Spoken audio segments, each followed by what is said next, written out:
I'm currently writing this on a cheap burner phone, 2 towns over from where my school is. I'm in hiding. I know they're coming after me, and I know they can track me. That's why, by the time I'm posting this, I'll already be in some other state. Canada, maybe. I don't know. I just have to tell this story somewhere. Someone needs to know. I went to a pretty bad high school. In my town, there are 2 different schools for each grade level. One for the rich, and one for the poor. There was no in between. Point is, no one important goes to my school. I always thought it was weird that our school wasn't too much worse than the private school. We had similar facilities, sure. Their teachers were probably better, but even without much state funding, we never lagged behind when it came to computers, books, sport equipment, or anything else. Weird things never happened to the kids on the other side of town though. Over here, we have 2, sometimes 3 students go missing every year. Always around June, right at the end of the school year. It's like clockwork, I swear. No one could ever figure it out. Police have no idea. No one knows. In fact, every year in June, we are pretty much on lockdown 24/7, in school and out of it. Kids always went missing during the day. They said they were probably taken on the way to school or on their way home.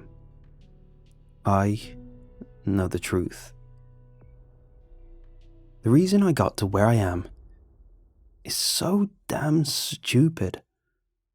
I fell asleep. Not in class, but in the bathrooms. There was only 10 minutes left of class, so I just went to look at my phone until the day was out. Next thing I knew, it was nearly 8 p.m. and I was well rested. I thought I was fine at this point.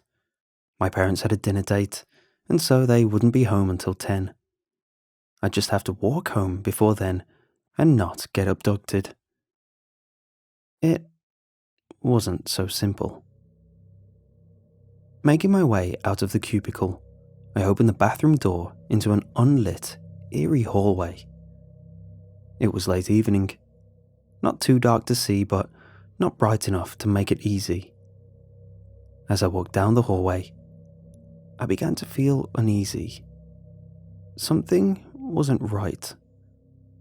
I felt anxious, like someone was watching me. I know it's a cliche, but that's how I felt. Probably why I was shocked so much when I saw someone walking down the hall towards me. I ducked into a space between lockers, hoping, praying they didn't catch a sight of me. Luckily, whoever it was walked right past without even a sideways glance. I'm a curious guy. I can't help it. So, the first thing that came to mind was, what was this person doing walking around a school at night? So naturally, I decided to follow them. I wish I didn't.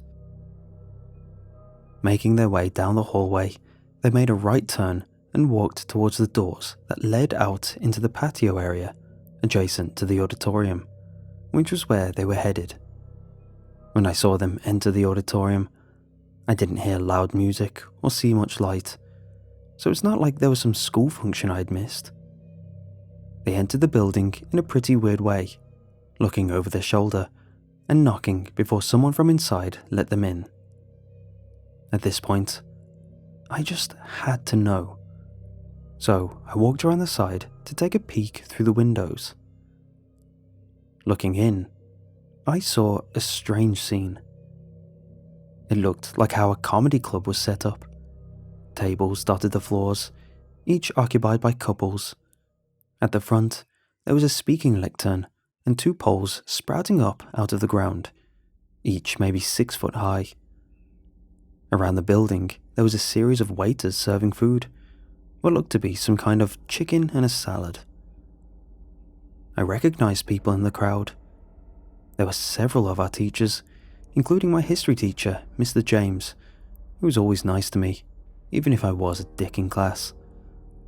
I also saw the head county sheriff, but most notably, I saw my own parents. I suppose they weren't lying when they said they were going out to dinner. But why here? Then the principal walked on stage, Mrs. Strauss. She was an older lady, and a bit of a cow in all honesty. Anyway, as she made her way up onto the stage and in front of the lectern, the already reasonably quiet audience went silent. I welcome you all here to the annual school auction.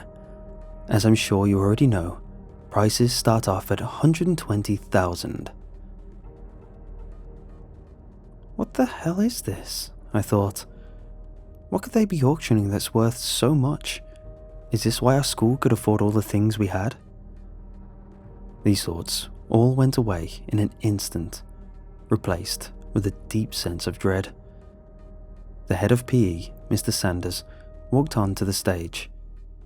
Over his shoulders, gagged, was tied Hannah, a girl I knew from my calculus class. He dumped her down in front of the pole and then proceeded to tie her up despite her best efforts to free herself.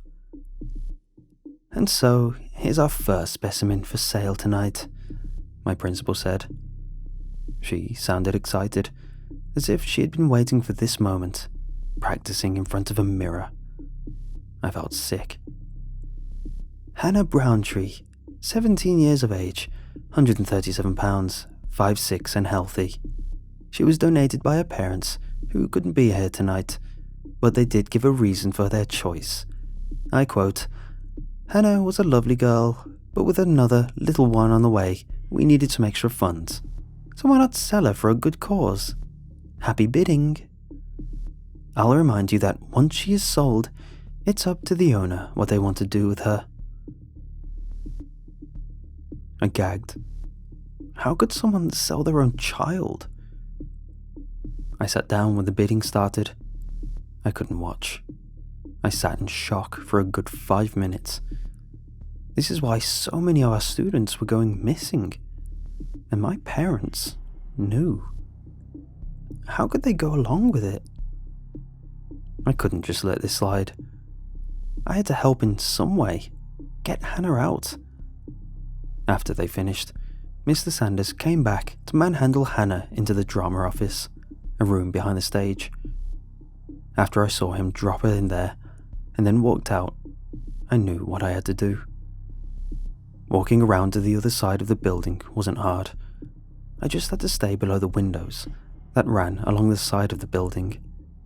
It was a cold night, but I was sweating bullets. I was sure that if I was found, I'd be killed, or maybe sold in an impromptu auction. Eventually, I made it round back. Obviously, the door into the drama office was locked, but there was a window big enough for a person. The only issue was, how was I going to break it and not alert everyone inside? Looking in, I saw that there were 2 kids in there now.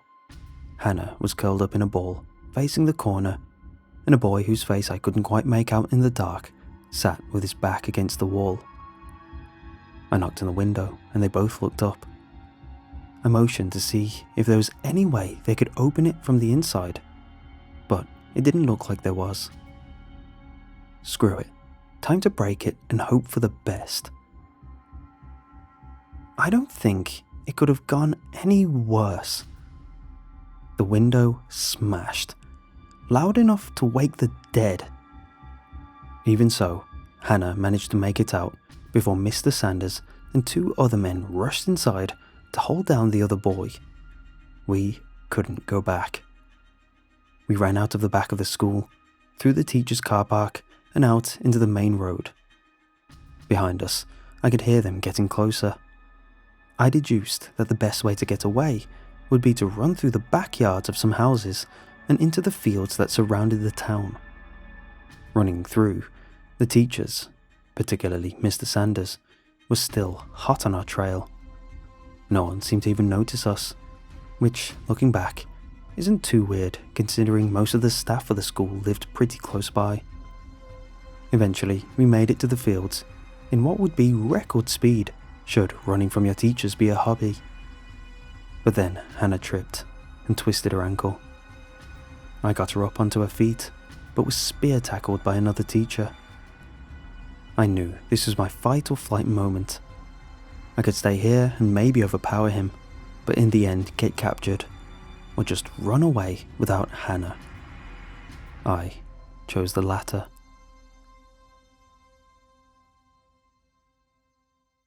I expect my parents now know. I expect everyone who was there that night knows who I am, what I've seen. I can't call the police. I can't do anything. They're coming after me. I know it. My bank account was just frozen by my parents, so buying a plane ticket and leaving isn't on the cards. Not that I could afford one anyway.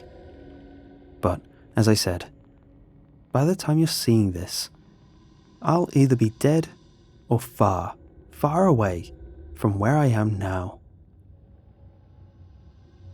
I'm sorry I couldn't save you, Hannah.